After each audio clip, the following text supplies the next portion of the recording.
শম্ভুগঞ্জে যে transmission line এটা করতে যে আমরা ভালুকা এলাকাতে এক জমির মালিকের সাথে অনেকদিন মামলা করতে হয়েছে এবং আমরা মামলা রায় পাওয়ার পরেও আমরা সেখানে কাজ শুরু করতে পারছি না। ময়মনসিংহ এলাকাতে আমাদের ট্রান্সমিশনের সমস্যা আছে, ট্রান্সমিশন লাইনের সমস্যা আছে। আমরা এই ট্রান্সমিশন লাইনের প্রকল্প গ্রহণ করেছি। আপনি জানেন মাননীয় স্পিকার যে আমাদেরকে ট্রান্সমিশনের জন্য বড় বড় টাওয়ার তৈরি করতে হয়। তো বিভিন্ন জায়গায় যারা জমির মালিক তারা মামলা করে কোর্ট থেকে ইনজাংশন নিয়ে আসে, যার ফলে ওইখানে এই টাওয়ারগুলো করা সম্ভব হয় নাই। আপনার জয়দেবপুর শম্ভুগঞ্জে যে ট্রান্সমিশন লাইন এটা করতে যে আমরা ভালুকা এলাকাতে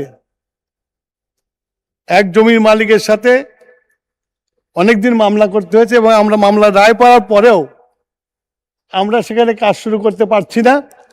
গতকালকেই আমি আমাদের ভালুকার এমপি সাহেবের সাথে বসেছি, তাকে ডিটেলস দিয়েছি।